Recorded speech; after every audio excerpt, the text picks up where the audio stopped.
Tired of doom scrolling?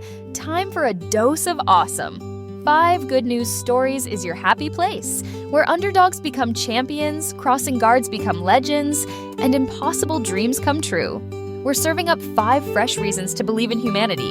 From world records to cute animal stories, to that guy who turned his pizza shop into a homeless shelter. These are the stories that'll make you go, wait, what? That's amazing! Ready for your good news fix? Follow 5 Good News Stories wherever you get your podcasts, because let's face it, we could all use more awesome in our lives. The number 5 Good News Stories.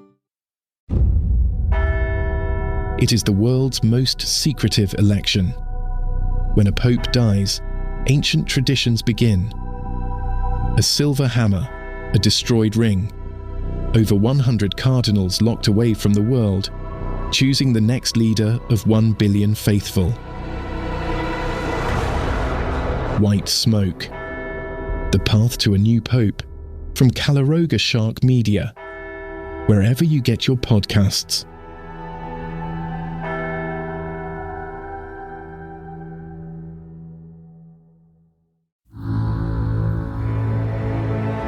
Calaroga Shark Media. Busy one today. Hello, I'm Johnny Mac with your daily comedy news. Took me quite a while to put this one together, and I even moved some stuff into the future. So let's just jump right in. John Mulaney's talk show is back next week somehow. It's sort of sneaking up on everybody, at least snuck up on me, but here it comes. Mulaney said he never wanted to host a talk show, but he has released a trailer. I have to give you the visual here. So John is standing in a parking lot, and we're seeing the point of view from like a drone. So John is far away, and the discussion is how should the promo be filmed? It's a little deconstructionist. Again, picture you're looking down from on high, and John Mulaney is somewhere down there in a parking lot. Let's listen.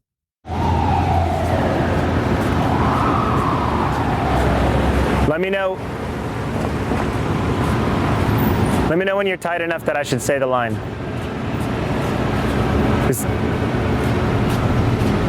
Is someone going to cue me when I just want to be tight enough that saying the line makes sense?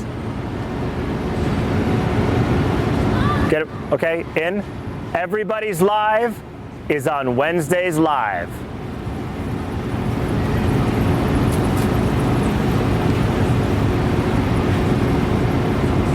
Okay, so I waited at 20, I counted to 5 myself.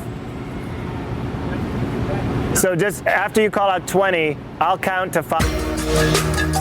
And as you heard, they abruptly cut to music. So it's got, that Letterman Conan 12:30 kind of vibe there. I like where he's going. During the trailer, he puts on a pair of sunglasses like David Caruso and then takes them off again like David Caruso. Everybody's Live with John Mulaney is now what it's called. March 12th, it'll run for 12 consecutive Wednesdays. So that means I got to hang out with the trivia guys and or play volleyball and then come home and watch Mulaney. It's a lot of work. I'm just trying to do a podcast here. Oh, poor me. I have to come home and watch Netflix for an hour. Life is so hard doing your podcast, John. I feel so bad for you. Richard Kind returns as John Mulaney's MC. Mulaney said, the first ever celebrity sit-down talk show. There's absolutely nothing new about what I'm doing by taking a lot of elements other people have already done and doing them out of order. It feels new, and that's what's important. Andrew Schultz had a big profile in the LA Times. A lot of Schultz press. I'll break that apart for the next, probably 6 days it'll take me to get through all this. The LA Times was curious why Andrew had Trump on his podcast, since the podcast is not political in any way at all. And Andrew said, no, not really. Well, do you think comedy helped get Trump elected? Andrew, do you mean Trump going on the podcast? Times, well, specifically comedy podcast. Trump went on several shows, including your Flagrant podcast, as well as Rogan and Theo. Andrew, I have a maybe more humble take than some, which is that I don't think it influenced the election at all. I think people were going to vote this way no matter what, and I think seeing him on certain podcasts made them feel more comfortable voicing how they were already going to vote.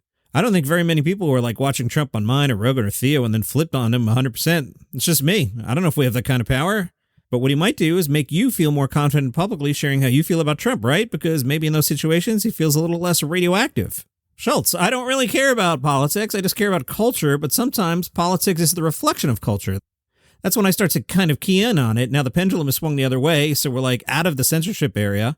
When we're in a censorship era, comedians are usually the first ones to complain about it because it kind of affects the way we do our thing. And that's happened throughout history. And usually you get like really prolific comedians that come out of those times, Carlin being one of them. I mean, even Eddie Murphy, like people in Pryor. The way that they would talk about him, like, I can't believe he's saying these things. This is so crazy. So I think censorship, in a way, is kind of good for comedy, but comedians speak about it, and then comedy's having a boom. And that's a reflection of the most influential person on the planet, Joe Rogan, being a comedian and loving comedians and putting comedy at the forefront of his interest. There's also like a social media aspect in where it's like everybody wants a funny tweet, a funny picture, a funny meme. There's like currency in being funny, It's kind of like the perfect storm. Times asked what was the hardest part in prepping for the interview with Trump. Good question, Andrew said, for me. Just that I want to understand who he is. So I spoke to some people close to him. I spoke to Dana White for a while, and I spoke to Don Jr. for a while. And I just said, tell me a story. I want personal stories. Like, tell me your relationship. Like, you don't have to tell me who he is or who you think he is. Like, tell me moments that have happened between you guys. LA Times, what was the goal of the Trump interview? When you went into it, did you feel like you accomplished it? Schultz, the goal was like the goal with every person I sit down with. I don't want to toot our own horn on the pod, but I think we got the best interview with a lot of people, specifically because we're just trying to find out who you are and make you comfortable enough to hang with us. We're just trying to have the best hang on the internet. That's it. I hate that I even have to mention this. It's so stupid. We offered tons of Democrats to come on, but they didn't. Mark Cuban came on, I'll say that, and then Cuban was trying to push more Democrats to come on. He's a big surrogate for Kamala. Good follow-up by the LA Times. Did they give a reason as for their no? Andrew, I think they're in a situation where they're playing like a little bit of prevent defense, and I think it's a tricky thing. Again, I speak about these things culturally. I don't really understand politics, but I can just understand the people's reaction to things. I think Americans like risk. We like people who are going to take a risk. I think that they were seduced by Bernie Sanders because he looked like he was taking risks. He was out there like, F the billionaires, F these big corporations. They're taking your money. I want to get your money back. And all of us were like, yo, he's going to get killed. Like, this guy's fire. I think that's the tricky thing for the Democrats. They could win this so easily if they made this about class. If they made it a class war, they'd win in a heartbeat. It's so easy, but it seems like they're not willing to do that because I think they have very wealthy people donating a lot of money to them. They don't want to ruffle those feathers. So now you have to make it about identity politics because it's the only other thing they would win in a heartbeat if they made it about class. I think you need a young Bernie. Look at AOC. Again, I don't care what you think about her politics, but there were people in her district voted for her and Trump. And I think that's because people see her as working class and actually want to help the working class, regardless if you think her philosophy is right about it. He talked about the Brilliant Idiots podcast he does with Charlemagne. Dude, it's the best. We've been doing this over for 10 years, and now he's always been this crazy superstar, and maybe I've gotten a little bit bigger. But then you can see the political websites looking at our stuff and basically watching the pod, and they're like clipping it. But the thing I like about it is, here we are, these guys that like we might disagree in terms of politics about some things. We're friends for over a decade. It's just the proof that we don't need America to be so divided. We hate each other, and we're about to fight, but we can actually be best friends, and we can talk smack and, do whatever we've been doing for 10 years on the podcast while also disagreeing slightly. Really great stuff there. The Hollywood Reporter had a similar interview. Again, how much time have I spent on Andrew already? I want to keep moving, but this leads into what I want to talk about next. Andrew talked about how he approached his new special and said, I've never been personal and I've never told stories. I had to learn what a story was. I read all these books about storytelling, you name it, I read it, and I even bought these cards from Instagram with like storytelling tactics. I wanted to figure out what makes this stuff work. Why are some stories good? Why are some boring? And as the thing unfolded, I was like, okay, what if I just told one story? But I never wanted to tell anybody it was one story because I didn't want the one-man show expectation. So that leads me to my commentary. I had some time the other night and I was like, oh, I'm hearing good things about Andrew Schultz special. Let me watch it. And I started to play it. And the note I had before I saw this Hollywood Reporter interview was, I didn't like the storytelling. It didn't work for me. His opening joke is okay. It is about Chicago. I won't spoil it, but I personally have been making that joke since the 90s, at least half of it, and the other half since the early part of this century. So not an original joke. He did have a good tag on it. Again, I don't want to spoil it. If you saw it, it involves Chicago. That joke I thought was really good. But then when he got into the storytelling, I didn't care. It didn't hook me. I lasted 7 minutes, which is usually when my comedy special Spidey sense kicks in. Again, maybe the last 53 minutes or whatever it is awesome. That's not my problem. I'm a dude in a comfy chair with a remote, and if I'm bored, I'm out. So I was like, all right, let me watch some comedy specials since I blocked out the time. Next, I clicked on Rosebud Baker's special. I was excited about that one, and she lost me really early. If you're not familiar with that special, the gimmick is she recorded some of it while pregnant and some of it after having the baby. And the way it's cut, it's going back and forth like line by line. So you're watching it and she's pregnant, and then the next scene she's not pregnant, and then she's pregnant again, and then she's not pregnant again, and my brain couldn't handle it. And I'm like, I'm out. Did not last long at all. I'm like, all right, what else is out there? Oh, yeah. Liza Traiger had a special Netflix put in front of me. I clicked on that. I liked her energy a lot. I thought it was fun. I am a comedy snob, in case you can't tell, as I'm just hating on everything this morning. But I did think it was fun. I think at its core, it was fine. It won't make my end of the year list. It's just fine. It's just another comedy special. It's fine.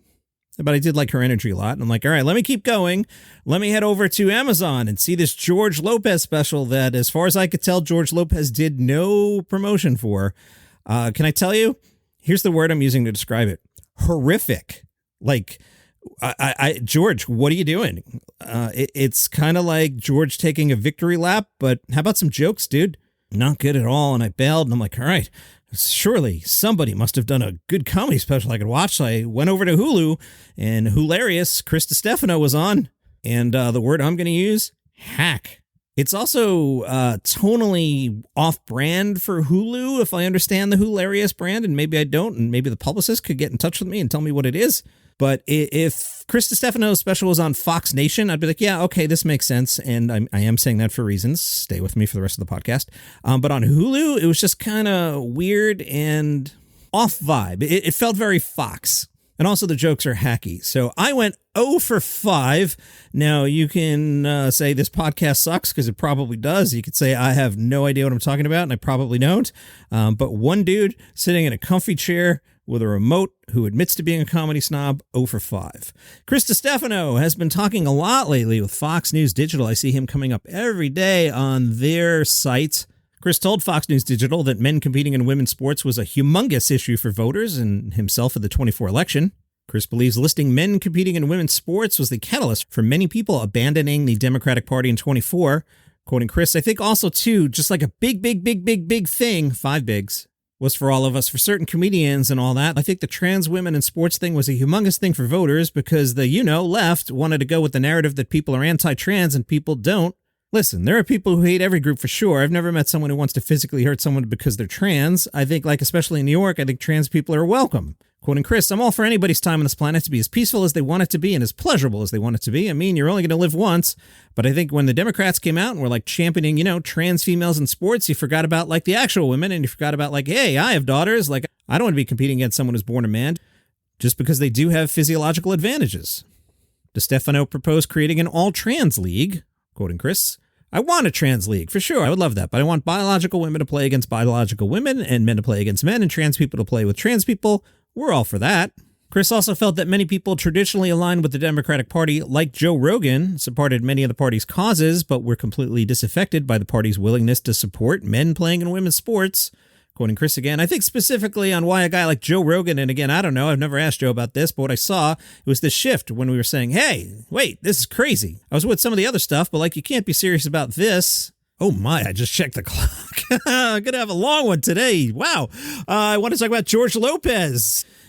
His recent Amazon special is being described by some people as horrific. Well, he's getting into a new business. He has partnered with Truly Original, a production company behind such series as The Real Housewives of Atlanta and Ink Master.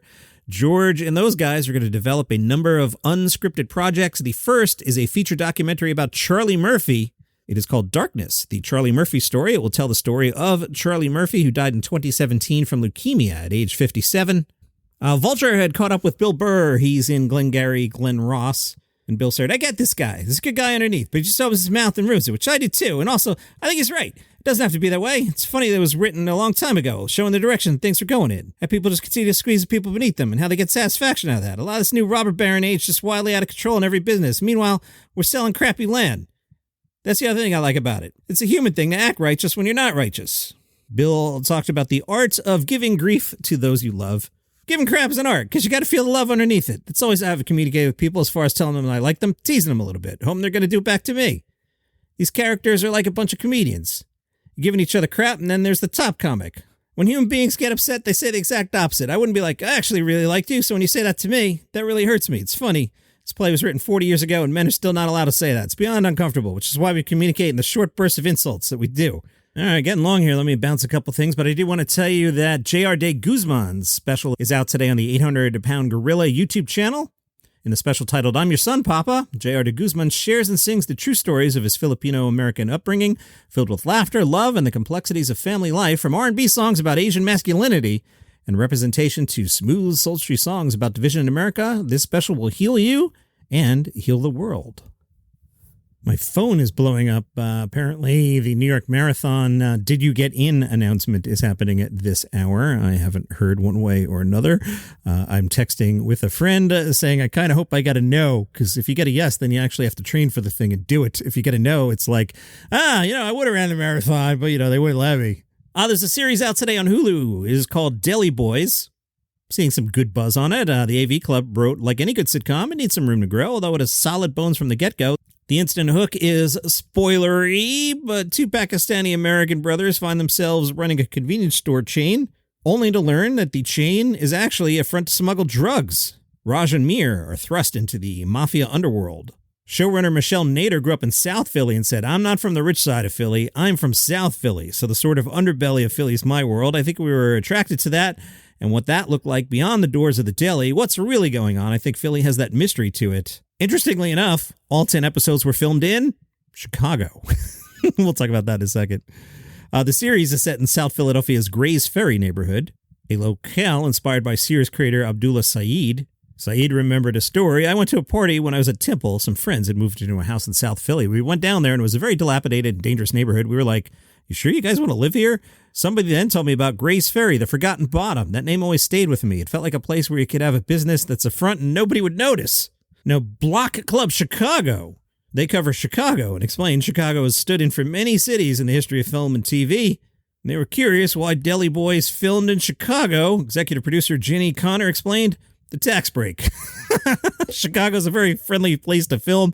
I'm making a joke, but really, thank God for that tax break. Saeed said it was very important to us that the show looks like Philly, and Chicago really does, not just visually, but vibe-wise. It's a working-class city that loves its sports teams and very down-to-earth. Deli Boys out today on Hulu. Supposedly all 10 episodes, but it's Hulu. You might get into you might watch the first 9.5 and they're like, oh, sorry, the stream ended. Hulu's been known to do that. I am still furious about that whole Oscars thing. And from bloodydisgusting.com, you know what's out? Cannibal Comedian. That's right. And Cannibal Comedian's jokes kill, literally. You'll find this on Screambox. The logline, by day, Charlie serves killer meatball subs made from unsuspecting travelers. Ugh, yuck. By night, he turns his victims into dark comedy bits at the local club. But when the owner tries to steal the twisted shtick, he becomes Charlie's next bloody punchline. It is Cannibal Comedian. And that is your comedy news for today. And I bumped like 7 stories. I don't have time to record other episodes. Otherwise, I could give myself a week off. All right, see you tomorrow.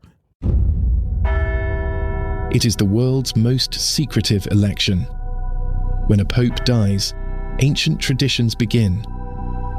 A silver hammer, a destroyed ring, over 100 cardinals locked away from the world, choosing the next leader of 1 billion faithful. White Smoke, the path to a new pope, from Calaroga Shark Media, wherever you get your podcasts.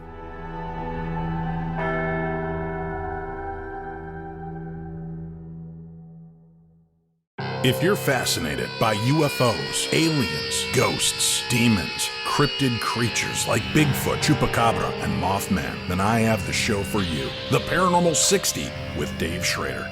Each week, we investigate different claims of the supernatural and try to shed light into the darkness, bringing you the top guests and experts from around the world. Enter the fray. Then join me, Dave Schrader, your host, as we investigate all aspects and claims of the supernatural and paranormal. Listen on all of your favorite podcast platforms: Good Pods, TuneIn, Pocket Casts, Deezer, Player FM, Amazon Music, Audible, Podcast Addict, Podchaser, Google Podcasts, CastBox, Spotify, iHeartRadio, and Apple Podcasts. The answers to life's biggest questions and miracles and mysteries awaits you.